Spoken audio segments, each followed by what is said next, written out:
আপনারা সবাই ভালো আছেন? আল্লাহ তাআলার লাখো কোটি শুকর যে মন খুলে প্রাণ খুলে আল্লাহ তাআলা আমাদেরকে ভালো আছি এই কথাটা বলার তৌফিক দিয়েছেন। আল্লাহ শুকর আলহামদুলিল্লাহ।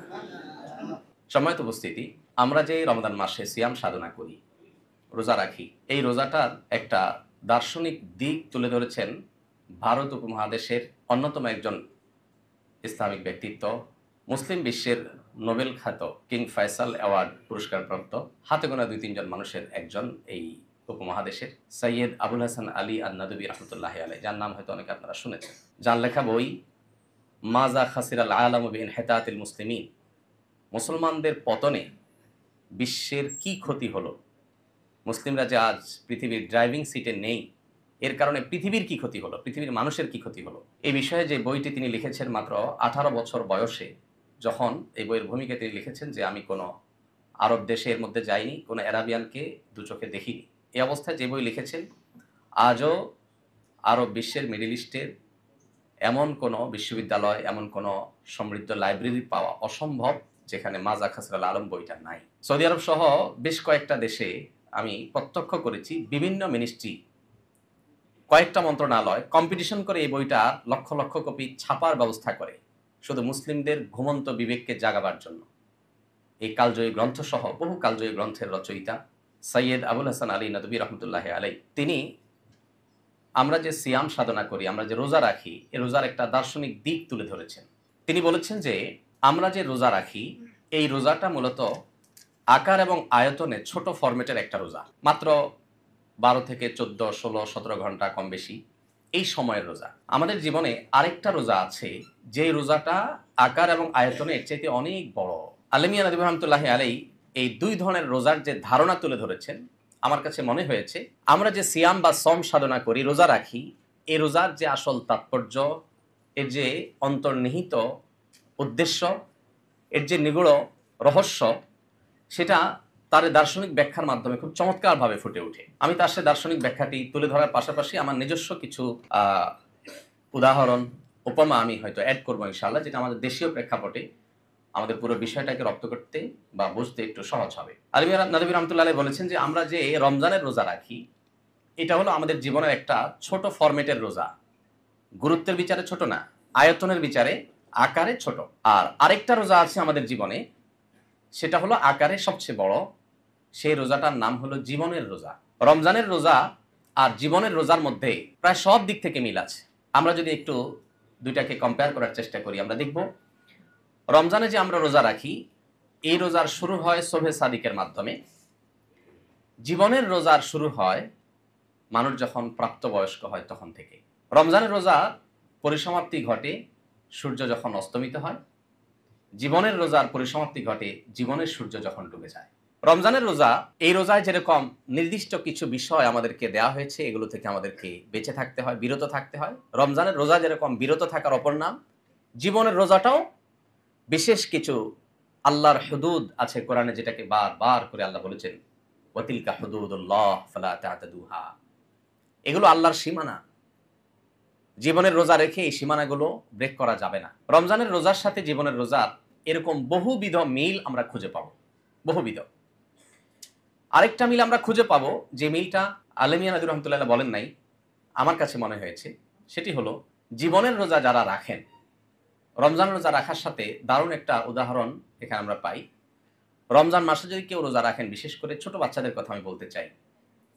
আমরা যারা গ্রামে বড় হয়েছি, বিশেষ করে শৈশবটা যারা গ্রামে কাটিয়েছি, তাদের জন্য বোঝাটা একটু সহজ হবে। শহরে যারা আছেন তাদের আসলে অনেক কিছুই বোঝা একটু কঠিন হবে, যাদের শৈশব কৈশোর শহরে কেটেছে। তো মুসলমানদের পরিবারে ছোট ছোট বাচ্চারা রোজা রাখে শখ করে। আজকাল অবশ্য এটাও কমে যাচ্ছে। এখন মা বাবারা সন্তানদের এত আদর করে যে বাচ্চারা রোজা রাখতে চাইলেও অনেক ধার্মিক মা বাবাও দেখা যায় যে বাচ্চাদেরকে বলে, না বাবা তোমার কষ্ট হবে, দরকার নাই, তুমি ছোট মানুষ, তোমার পর রোজা ফরজ না। আমরা উল্টা চিত্র দেখেছি। আমরা শৈশবে যখন রোজা রাখার চেষ্টা করতাম, বা আমাদের বয়সে আমরা দেখতাম ছোট শিশু কিশোর রোজা রাখার চেষ্টা করতো, বাবা মা দাদা দাদি সবাই উৎসাহ দিতেন, উদ্দীপনা দিতেন। এই জন্য যে পরিমাণ চ্যালেঞ্জ আমি নিতে পারি, আমার ছেলে সে পরিমাণ চ্যালেঞ্জ নিতে পারে না। আমি যে পরিমাণ স্ট্রাগল করতে পারি সকাল থেকে বিকাল পর্যন্ত, 24 ঘন্টার ভিতরে 2 ঘন্টা ঘুমেও যে আমি কাজ করতে পারি, দৌড়াইতে পারি, আমার ছেলে মেয়েরা সেটা পারে না, কারণ তারা সে স্ট্রাগল করে বড় হয়নি আসলে। তো যে কথা বলছিলাম, যে ছোটবেলায় বাচ্চারা যখন রোজা রাখে, মুসলিম পরিবারে বাবা মা দাদা দাদি বড় ভাই বড় বোন সবাই ছোটদেরকে স্নেহ করেন, রোজা রাখতে সাহায্য করেন। আমরা যদি একটা চিত্র কল্পনা করি, একটা পরিবারে দুইটা ছেলে, ধরা যাক একজনের বয়স 10, আরেকজনের বয়স 12 কি 13। এই দুই ভাই একসাথে রমজান মাসে রোজা রেখেছে। রোজা রাখার পর সব ছেলে মেয়ে তো আর একরকম ধৈর্য বা একরকম সংযমের হয় না। 10টা 11টার দিকে দেখা যায় একটু কষ্ট হতে শুরু করে। ছোট মানুষ কখনো এভাবে না খেয়ে থাকেনি, উপবাস থাকেনি, তার একটু কষ্ট হয়। তো এর মধ্যে তাদের মধ্যে ছটপটে ভাব শুরু হয়। আমরা লক্ষ্য করি নতুন রোজাদারদের কমন কিছু জিনিস আছে। এর মধ্যে একটা হলো এই ছটপটে ভাব, আরেকটা হলো ঘন ঘন থুতু ফেলা। এটা নিশ্চয়ই শৈশবে আমরাও কম বেশি সবাই করেছি। থুতু গিললে রোজার কোনো ক্ষতি হয় না, এই মাসআলা জানুক আর না জানুক, জীবনের প্রথম প্রথম রোজা রাখার পর থুতু গিলতে হবে বিবেকে বাদে, আরে রোজার কোনো ক্ষতি করতেছি কিনা। এই জন্য পোলাপান দেখবেন যে রোজা রাখার পর ঘন ঘন বেসিনে যায়, ঘন ঘন থুতু ফেলে। তো আরেকটা চিত্র বাচ্চাদের রোজা রাখার পর দেখা যায়, সেটা হলো এই যে 10টা 11টা 12টা এই সময়গুলো যখন আসে, তখন তারা বেশ প্রথম প্রথম কষ্টের চোটে ছটফট করতে থাকে। এই ছটফটে ভাবের পর ওই যে 10 বছর আর 13 বছরের দুই ভাই রোজা রেখেছে, তাদের একজন আর কোনোভাবে সে রোজা কন্টিনিউ করবে না, তার কষ্ট সহ্য হচ্ছে না, সে রোজা ভেঙে ফেলবে। সে যখন রোজা ভাঙতে চায়, বাবা মা, প্যারেন্টস, দাদা দাদি সবাই তাকে বোঝানোর চেষ্টা করেন, কিন্তু যতই বোঝানোর চেষ্টা করেন যে একটু অধৈর্যশীল হয়, সে বলে না আমি কোনোভাবে রাখবো না, আমি আরেকদিন রাখবো। সে হয়তো রোজা ভাঙার ডিসিশনে অটল থাকে। আরেকজন মুখটা ফ্যাকাশে হয়ে যায়, শুকিয়ে যায়, সে কিন্তু রোজাটা ভাঙে না, রাখে। এবার আমরা একটু দেখব এই দুইজনের মধ্যে যে ভাই রোজা ভেঙেছে আর যে ভাঙেনি, এই দুজনের কার পরিণতি কি হয়, কার ভাগ্যে কি জোটে। এবার আপনাদের কাছে প্রশ্ন থাকবে, সকাল 10টা 11টার দিকে যদি কোনো মুসলমান ফ্যামিলিতে কোনো নতুন রোজাদার রোজা ভাঙে, তো ডেফিনেটলি রোজা ভাঙার ফলে সে একটু খাওয়ার আনন্দ পাবে, তৃষ্ণা মিটাবার আনন্দ পাবে, তৃপ্তি পাবে। কিন্তু সেটা কি দিয়ে? মুসলমানদের ঘরে রমজান মাসে সকাল 10টা 11টার দিকে যে খাবার থাকে, সে খাবারের কোয়ালিটি কি থাকে? ধরেন ভাত যেগুলো থাকে নিশ্চয়ই হয় পান্তা না হয় বাসি, আর তরকারি যেগুলো থাকে মাছের নিশ্চয়ই ভালো ভালো টুকরোগুলো, পেটি পুটি এগুলো সব বড় রাতে শেষ হয়ে গেছে। এখন যেগুলো আছে হয়তো মাছের লেজ আছে, কানকল্লা আছে, অথবা বাছাই করা যেগুলো থেকে গেছে সেগুলো আছে। আর তরকারি যেগুলো আছে, গোশত হোক আর মাছ হোক আর ডাল হোক যাই থাকুক, 100% নিশ্চিত যেগুলো সবই বাসি। এই বাসি ভাত বাসি তরকারি 10টা 11টার দিকে খেয়ে যে ছেলেটা রোজা ভেঙে ফেলে, সে তৃপ্তির ঢেকুর তোলে যে তার ক্ষুধা শেষ, তৃষ্ণা শেষ, রোজার কষ্ট শেষ। একটু আরাম সে পায়, কোনো সন্দেহ নেই, একটু তৃপ্তি সে পায়, রোজার কষ্টটা তো শেষ। এরপর সে সূর্য ডুবা পর্যন্ত আর তার খাওয়ার পান করার বাধা নেই, সে পানাহার করে, সময় যেতে থাকে। অপরদিকে যেই ছেলেটা রোজা কন্টিনিউ করেছে, মুখটা ফ্যাকাশে হয়ে যাচ্ছে, শুকায় আসছে, জীবনের প্রথম দিকে রোজা, কিন্তু সে পণ করেছে না, সে রোজা রাখবেই, কোনোভাবে রোজা ভাঙবে না। যত দিন ঘনিয়ে আসে, বেলা যত গড়াতে থাকে, তার মুখ তত শুকোতে থাকে, তার জিহ্বা তত শুকোতে থাকে, তার কণ্ঠগুলো তত শুকিয়ে আসতে থাকে, এবং সে তত দুর্বল হতে থাকে। কখনো সে শুয়ে পড়ে, কখনো ছটফট করে। এদিকে যে রোজা ভাঙছে সে কিন্তু বেশ ফুর্তিতেই থাকে। এভাবে যখন সূর্য ডোবার কাছাকাছি সময় চলে আসে, এই দুই ভাইয়ের মধ্যে যে ভাইটা রোজা ভেঙেছে, সূর্য ডোবার ঠিক আগ মুহূর্তে একটা মুসলিম পরিবারের চিত্র এবং দৃশ্য কি হয়ে থাকে? দস্তরখান বা ডাইনিং টেবিলে ইফতারের বিভিন্ন আইটেমগুলো সুন্দর করে সাজতে থাকে, আর মা, বোন, বাসার মেয়েরা, ছেলেরা সবাই মিলে ইফতারির সে ডালা সাজানোর জন্য ব্যস্ত থাকেন। যে ছেলেটা রোজা রেখেছিল, ঠিক ইফতারের আগ মুহূর্তে সূর্য ডোবার 10, 20, 25 মিনিট বাকি আছে, দাদা দাদি, মা বাবা, ভাই বোন সবাই যখন বসে, আমি গ্রামের চিত্রের কথা বলছি, কিন্তু আমি আগেই বলেছি গ্রামীণ চিত্র, শহরের মানুষ সবকিছু উপলব্ধি করতে পারে না আসলে।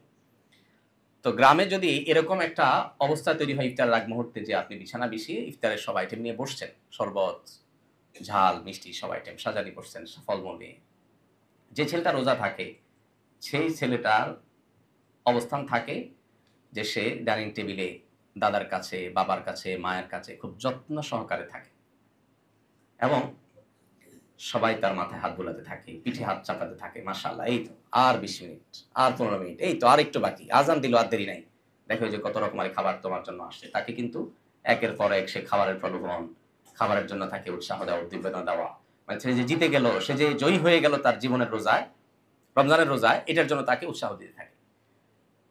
আর যে ছেলেটা রোজা ভেঙে ফেলছিল 10টা 11টার দিকে, ওর অবস্থা কি হয় বলেন তো একটু?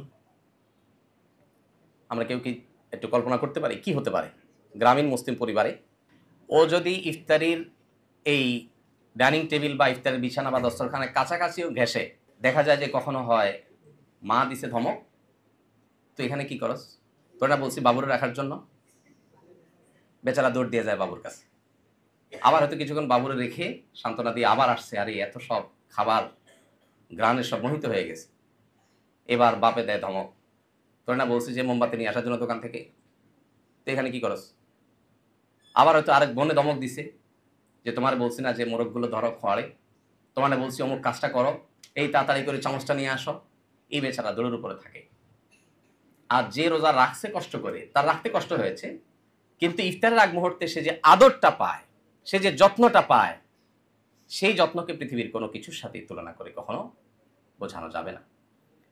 ইফতারের আগ মুহূর্তে আমরা সবাই কিন্তু একটা আনন্দ পাই, নিশ্চয়ই আমরা লক্ষ্য করি, তাই না?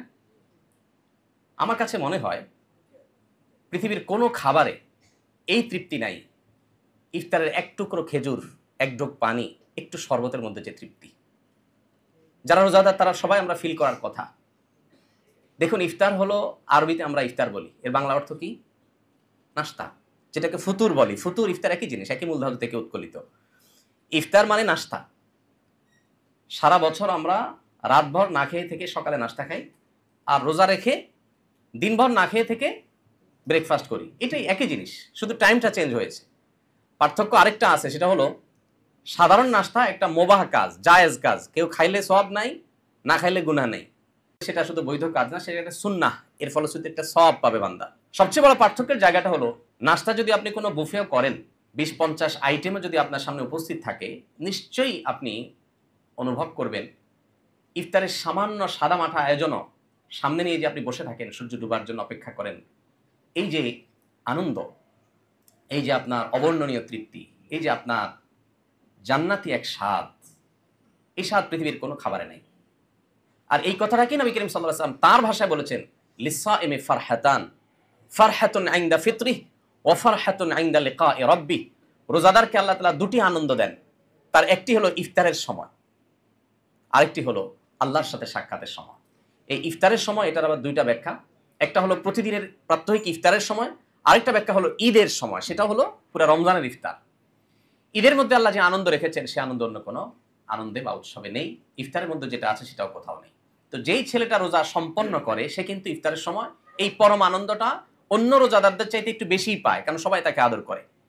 আজান হয়ে গেছে, সাথে সাথে কেউ তাকে খেজুর এগিয়ে দিচ্ছেন, কেউ তাকে হয়তো শরবতটা আগায় দিচ্ছেন, কেউ হয়তো ফল আগায় দিচ্ছেন, মা হয়তো আরেকটা আগায় দিচ্ছেন, বোন আগায় দিচ্ছেন, তাকে খাওয়াতে খাওয়াতে সবাই বেরিয়েছে, এমন একটা অবস্থা। আর যে ছেলেটা রোজা ভেঙে ফেলেছে, সে কিন্তু দৌড়ের উপরে, সেও খায়, সেও পায় ইফতার, কিন্তু সেটা হলো সেকেন্ড ইনিংসে। আমাদের ইফতারের দুইটা ইনিংস থাকে সাধারণত, আমরা ইফতারের একটা ইনিংস শেষ করে, এটা আমাদের আব্দুল্লাহ সাইফুল্লাহ ভাইয়ের ভাষা, ইনিংসের এই আইডিয়াটা, যে ইফতারের এক দফা আমরা খেয়ে এরপরে আমরা যাই মাগরিবের নামাজে, ইনিংস ঘোষণা দিয়া, এরপর নামাজ পড়ে এসে আমরা সেকেন্ড ইনিংস ওপেন করি। তো যারা রোজা ভাঙে, এরা সাধারণত সেকেন্ড ইনিংসের কিছু পায়। এই বেচারা সকালে যে 10টা-11টার দিকে রোজা ভাঙে খাইছে, সেগুলো খাইছে বাসি, আর এখন যেগুলো খায় সেগুলো থাকে বাসি না হইলেও বাছা। সন্দেহ আছে কোনো? এই উদাহরণটা টানলাম যে জন্য, সেটা হলো আমরা যে বলেছি আমরা রোজা রাখি, যে এই রোজাগুলো আয়তনে আকারে ছোট রোজা, বড় রোজার ব্যাপারে আমাদেরকে প্রশিক্ষিত করে এই ছোট রোজা, জীবনের রোজা রাখতে আমাদেরকে সাহায্য করে এই ছোট রোজা। রমজানের এই রোজা যেটা আয়তনে ছোট, আকারে ছোট, এই রোজা রেখে যেরকম আমাদের অনেকগুলো বিষয় নিষিদ্ধ, সেগুলো যদি আমরা মেনে চলতে পারি, জীবনের রোজাকে যদি আমরা অক্ষুণ্ণ রাখতে পারি, অটুট রাখতে পারি, তাহলে তার সুফল কি হতে পারে, ওই গ্রামের 2 ভাইয়ের রোজার উদাহরণ থেকে সেটা আমি বোঝাবার চেষ্টা করেছি। এবার আসুন কোরআনের সাথে মিলাই। কোরআন খুললে আমরা দেখতে পাই আল্লাহ রাব্বুল আলামিন বলেছেন, ইন্নাল্লাযীনা ক্বালু রাব্বুনাল্লাহ সুম্মা ইসতাকামু তাতানাজ্জালু আলাইহিমুল মালাইকা আল্লা তাখাফু ওয়ালা তাহজানু ওয়া আবশিরু বিল জান্নাতিল্লাতী কুনতুম তুআদুন। যারা জীবনের রোজাকে কমপ্লিট করে, জীবনের রোজাকে যারা ভাঙে না, ভঙ্গ হলেও সাথে সাথে আবার জোড়া দিয়ে দেয়, এটা একটা পার্থক্য। রমজান রোজার সাথে জীবন রোজার একটাই পার্থক্য বলতে পারি, সেটা হলো রমজানের রোজা ভেঙে গেলে আর জোড়া দেওয়া যায় না, কিন্তু জীবনের রোজা ভেঙে গেলে জোড়া দেওয়া যায়। কেন? কারণ জীবনের রোজার আয়তন 50, 60, 70 বছরের দীর্ঘ। এত দীর্ঘ আয়তনের রোজা রাখা মানুষের জন্য কঠিন। সেজন্য আল্লাহ রাব্বুল আলামিন সেখানে সেই রোজা ভেঙে গেলে সাথে সাথে তওবা নামক এই ইবাদতের মাধ্যমে, এই রিপেয়ারিং সিস্টেমের মাধ্যমে সেটাকে আবার জোড়া লাগাতে পারে। এইভাবে যদি জীবনের রোজাকে কেউ জোড়া লাগাতে লাগাতে জীবনের সূর্য ডোবা পর্যন্ত নিয়ে যায়, ওই দুই ভাইয়ের, রোজাদার ভাইকে যেরকম সূর্য ডোবার আগ মুহূর্তে পরিবারের সবাই আদর কদর শুরু করেন, অভয় দেখাতে শুরু করেন, আর দেরি নাই, এই তো তোমার কষ্ট শেষ, ঠিক জীবনের সূর্য যখন মানুষের ডুবন্ত থাকে তার আগ মুহূর্তে ওই ব্যক্তির সাথে আল্লাহর পাঠানো ফেরেশতারা কোরআনের বর্ণনা অনুযায়ী তাকে সান্ত্বনা দেন, আর দেরি নাই, লা তাখাফু ওয়ালা তাহজানু, তোমার কোনো টেনশন নাই, তোমার কোনো ভয় নাই, বহু কষ্ট করেছো আর নেই, ওয়া আবশিরু বিল জান্নাতিল্লাতী কুনতুম তুআদুন, জান্নাতের সুসংবাদ গ্রহণ করো। এই সে জান্নাত। কোন হাদিস থেকে আমরা জানতে পারি জান্নাতি ব্যক্তি মৃত্যুর আগ মুহূর্তে জান্নাতের নিয়ামতগুলো উপস্থাপন করা হয় তার সামনে, সে দেখতে পায়, সে তখন আনন্দে আহ্লাদিত হয়ে যায়। আমরা মনে করি সে হয়তো প্রিয়জনের ছেড়ে যাওয়ার, রেখে যাওয়ার বেদনায় সে হয়তো কাতর, কিন্তু না, জান্নাতি মানুষ ওই সময় জান্নাতের নিয়ামত সমূহ দেখে আল্লাহর সাক্ষাৎ এবং জান্নাত লাভের যে তার ব্যাকুলতা, তার যে আনন্দ, সে আনন্দ সে উপভোগ করতে করতে দুনিয়া সে ত্যাগ করে চলে যায়। পক্ষান্তরে ওই রোজা ভাঙা ছোট ভাইয়ের মতো জীবনের রোজা যারা ভেঙে ফেলেছেন, অথচ নিজেকে মুসলমান দাবি করেন, হয়তো মুসলিম, নামাজ কালামও পড়ার চেষ্টা করেন, কিন্তু বারবার জীবন রোজা ভেঙেছেন, আল্লাহর বহু আদেশ নিষেধকে লঙ্ঘন করেছেন, কোরআন থেকে দূরে সরেছিলেন, হাদিস থেকে দূরে সরেছিলেন, ইসলাম থেকে দূরে সরেছিলেন, ইসলামকে টুকটাক গায়ে মাখিয়েছেন, আর জীবনের সবকিছুকে ঠিকঠাক রেখেছেন, এরকম ধরি মাছ নাছুই পানির টাইপ যে মুসলমান হয়েছেন, যারা জীবনের রোজাকে বারবার ভেঙে ফেলেছেন এবং সেটাকে তওবার সেই জোড়া লাগাবার সেই ফরম্যাট বা সেই আইডিয়া দিয়ে, সে মডেল দিয়ে আর জোড়া লাগাননি, এই মানুষগুলোর পরিণতি ওই ছোট ভাই যে রোজা ভঙ্গ করে তার মতোই হবে। কিভাবে? কিয়ামতের ময়দানে, যখন সে নিজের পাপাচারের কারণে নানান শাস্তির মুখোমুখি হবে। কিয়ামতের ময়দান থেকেই তো শাস্তি শুরু, কারণ কিয়ামতের ময়দানের যে ভয়াবহতা, ইটসেলফ একটা শাস্তি। এরপর যখন পদে পদে শাস্তিগুলো সে ভোগ করতে থাকবে, একটা পর্যায়ে অন্য জান্নাতীরা জান্নাতে যাওয়ার বহু সময় পর সে হয়তো জান্নাতে যাওয়ার সুযোগ পাবে। আহলে সুন্নাহ ওয়াল জামাতের আকীদা এবং বিশ্বাস এটাই যে কোনো মুসলমান যদি মারা যায়, ঈমান নিয়ে যদি মারা যায়, তার পাপাচারের কারণে সে যদি জাহান্নামে যেতেও হয়, একটা সময় আল্লাহ তাকে মাফ করে জান্নাতে দিবেন ইনশাআল্লাহ। কিন্তু ওই যে রোজা ভঙ্গকারী, রমজানের রোজা ভঙ্গকারী যেরকম বাসি জিনিস পায়, জান্নাতে অবশ্য কোনো কিছু বাসি হয় না, সেও পরে পাবে, আগে পাবে না। এখন সিদ্ধান্ত আমাদেরকে নিতে হবে, আমরা কি রমজানের রোজা থেকে জীবনের বৃহত্তর রোজার জন্য প্রস্তুতি গ্রহণ করব, শিখব, প্রশিক্ষণ নিব? রমজানের রোজাকে ধরে রাখার জন্য যেরকম আমরা কসরত করি, আমরা যেরকম চেষ্টা করি, আমাদের জীবনের রোজাকে ধরে রাখার চেষ্টাটা আমরা করবো কিনা, এই সিদ্ধান্ত আমাদেরকে নিতে হবে। সময়ত ভাইরা, আজ ভোগবাদী এই পৃথিবীতে যেদিকে তাকাবেন, চতুর্দিকে দেখবেন শুধুমাত্র ভোগের আহ্বান। চতুর্দিকে আপনি প্রতিটি বিজ্ঞাপনী, বিলবোর্ডের দিকে তাকালে দেখবেন আপনাকে ভোগের জন্য ডাকা হচ্ছে, আহ্বান করা হচ্ছে। প্রতিটি অ্যাডভার্টাইজমেন্ট, প্রতিটি প্রচার, প্রতিটি ঘোষণা, সব আয়োজন ভোগের জন্য। ইসলাম আমাদেরকে এমন এক জীবন ব্যবস্থা দিয়েছে, এখানে আমাদেরকে ত্যাগের শিক্ষা দেওয়া হয়। এই জন্যই তো মুসলিমদের কেউ দমাতে পারে না যদি মুসলিমরা মুসলিম হয়। আল্লাহ যে বলেছেন, ওয়া আনতুমুল আ'লাউনা ইন কুনতুম মুমিনিন, ঈমানদার হয়ে থাকলে তোমাদেরকে কেউ হারাতে পারবে না, সুযোগ নাই, নো অপশন। কারণ তাদেরকে কে হারাবে? যারা মরতে পারলেই গর্বিত, যারা মরার জন্যই লড়ে, তাদেরকে হারাবার ক্ষমতা তো পৃথিবীতে কারণ নাই। আল্লাহ তাআলা কোরআনে কারিমে ইহুদি এবং খ্রিস্টান উভয় সম্প্রদায় সম্পর্কে বলেছেন যে তাদেরকে দেখবে তোমরা, তারা মরতে চায় না, তারা বলবে আমাদের জান্নাত গ্যারান্টেড হয়ে গেছে। খ্রিস্টানরা বলে যে ঈসা আলাইহিস সালাম ক্রুশবিদ্ধ হয়ে আমাদের সব পাপের দায় তিনি নিয়ে নিছেন, আমাদের টেনশন নাই। ইহুদিরা বলে যে লান তামাসসানান নারু ইল্লা আইয়ামান মাদুদা, আমাদের জাহান্নামে গেলেও সামান্য কয়েকদিনের জন্য যেতে হবে, আমাদের নবী বলে দিয়েছে। এই জন্য তাদের যা খুশি তা করতে পারে করে, কিন্তু আমাদের নবী মুহাম্মদ সাল্লাল্লাহু আলাইহি ওয়াসাল্লাম আমাদেরকে বলেছেন না, প্রতিটা পদে পদে আমাদেরকে হিসাব করে করে চলতে হবে। ইন্নাল্লাহা লা ইউহিব্বুল মুতাদিন, আল্লাহ সীমানা দিয়েছেন, এগুলো ক্রস করা যাবে না। এই যে মুসলমানদের সাথে অন্যদের পার্থক্যের জায়গাটা আল্লাহ তাআলা যে একেবারে চূড়ান্তভাবে বলে দিলেন যে ওয়ালা তাহিনু ওয়ালা তাহজানু ওয়া আনতুমুল আ'লাউনা ইন কুনতুম মুমিনিন, তোমরাই বিজয়ী হবে, তোমরাই সার্থক হবে, সফল হবে, তোমাদের কেউ হারাতে পারবে না ঈমানদার হলে। ঈমানদারকে হারানোর কোনো মেথড পৃথিবীতে কেউ কোনোদিন আবিষ্কার করতে পারবে না, কারণ ঈমানদারকে তো হারানো যাবে না, ঈমানদার তো মরলেও জিতে।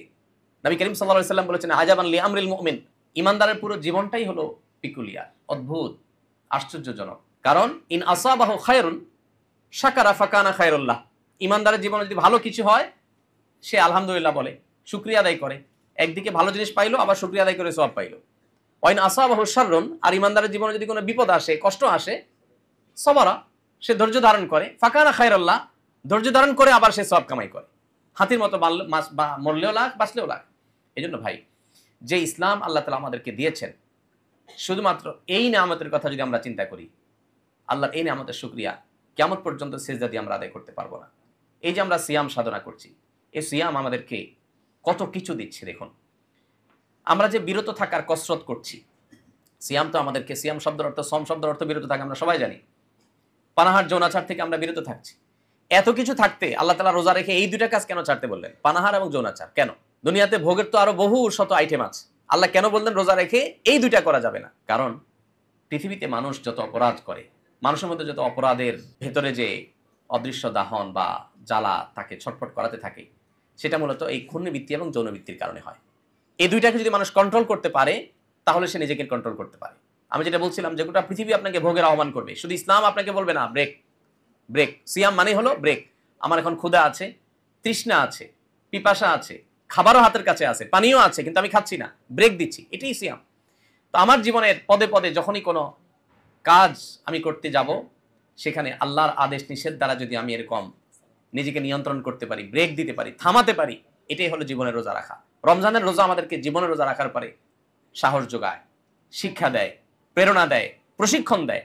কিন্তু বেশিরভাগ মানুষ আমরা জানি না কেন আমরা রমজান রোজা রাখি। আল্লাহ তাআলা বলেছেন লাআল্লাকুম তাত্তাকুন, রোজা ফরজ করা হয়েছে যেন তোমরা মুত্তাকি হও। কিভাবে মুত্তাকি হবে? এই যে একজন মানুষ রমজান মাসে দিনের বেলা রোজা রেখে আজন্ম চিটার বাটপার মানুষও যদি হয়, কথায় কথায় মিথ্যা, সবার সাথে বাটপারি করা মানুষটাও যদি রোজা রাখে, সে রোজা রেখে কিন্তু বাটপারিটা করে না, মানে রোজার সাথে বাটপারিটা আল্লাহর সাথে করে না। কেন? কেউ দেখছে না, ক্ষুধা আছে পেটে, হাতের কাছে খাবারও আছে, যে কক্ষে আছে সেখানে সিসি ক্যামেরাও নাই, তারপরে কিন্তু সে খাবারটা খায় না।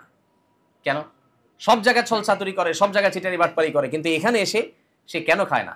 তার কারণ হলো সে জানে আল্লাহ তাআলা তাকে দেখছেন, এই জন্য সে নিজেকে নিয়ন্ত্রণ করে। এই সিয়াম যে কত বড় মানুষ গড়ার কারিগর, এই সিয়াম যে কত বড় প্রশিক্ষণ কেন্দ্র, এটা যে কত বড় ট্রেনিং সেন্টার, এখান থেকে যে আমাদের জীবনকে কত বেশি আমরা পরিবর্তন করতে পারি, সেটা বলে শেষ করা যাবে না। কিন্তু বেশিরভাগ মানুষই আমরা সিয়াম রাখি, সিয়ামের লক্ষ্য, সিয়ামের উদ্দেশ্য, এর আসল শিক্ষা, এর প্রশিক্ষণ আমরা গ্রহণ করতে পারি না।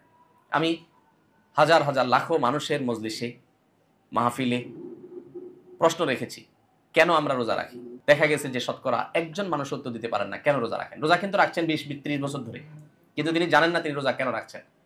বেশিরভাগ মানুষকে প্রশ্ন করলে বলে রোজা রাখি আল্লাহর সন্তুষ্টির জন্য, জান্নাতে যাওয়ার জন্য। আমি বললাম সঠিক উত্তর তো না। এটা রোজার ফাইনাল উদ্দেশ্য হতে পারে, প্রাইমারি টার্গেট এটা না, প্রাথমিক লক্ষ্য এটা না। প্রত্যেকটা কাজের একটা প্রাথমিক লক্ষ্য থাকে আর একটা চূড়ান্ত লক্ষ্য থাকে। আমি এখান থেকে বের হয়ে যদি ওমরার উদ্দেশ্যে পাসপোর্ট, টিকিট, ভিসা সব রেডি করে নিয়ে, লাগেজ ইত্যাদি নিয়ে গাড়িতে চেপে বসি, তো এই গাড়িতে বসেছি কেন আমাকে যদি জিজ্ঞাসা করা হয়, আমার উত্তর হবে আমি এই গাড়িতে চেপে বসেছি, আমার প্রাথমিক লক্ষ্য হলো এয়ারপোর্ট পর্যন্ত যাওয়া, আর ফাইনাল টার্গেট হলো, চূড়ান্ত লক্ষ্য হলো জেদ্দা এয়ারপোর্ট হয়ে মক্কায় পৌঁছা। এখন কেউ যদি প্রাথমিক লক্ষ্য পূরণ করতে না পারে, টাইম মতো এয়ারপোর্টে গিয়ে ফ্লাইট ধরতে না পারে, তাহলে সে ফাইনাল টার্গেটে কিভাবে যাবে? সিয়াম আমাদেরকে প্রাথমিক একটা লক্ষ্য দিয়েছে। আল্লাহ তাআলা সিয়ামের প্রাথমিক লক্ষ্য বলেছেন লাআল্লাকুম তাত্তাকুন, তোমার সিয়াম তোমাকে মুত্তাকি বানাচ্ছে কিনা।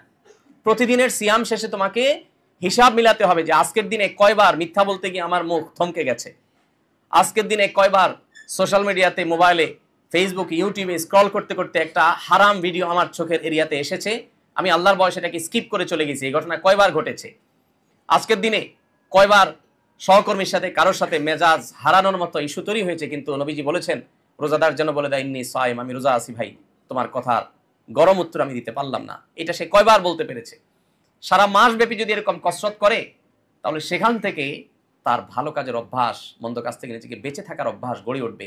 এই লক্ষ্যটা, তাকওয়া অর্জনের লক্ষ্যটা যদি সিয়ামের দ্বারা হাসিল হয়, তাহলে সিয়ামের আসল উদ্দেশ্য যে আল্লাহর হাতে পুরস্কার গ্রহণ, জান্নাতে রাইয়ান নামক গেট দিয়ে প্রবেশ, আরো যত পুরস্কারের কথা কোরআন এবং হাদিসে রয়েছে, সেগুলো সেই অর্জন করবে যার সিয়াম তাকে মুত্তাকি বানায়। আর যার সিয়াম তাকে মুত্তাকি বানাবে না, তার সেই সিয়ামের আসল লক্ষ্য আল্লাহকে সন্তুষ্ট করা এবং জান্নাতে পৌঁছা, এটা তার জন্য সুদূর পরাহত হতে পারে।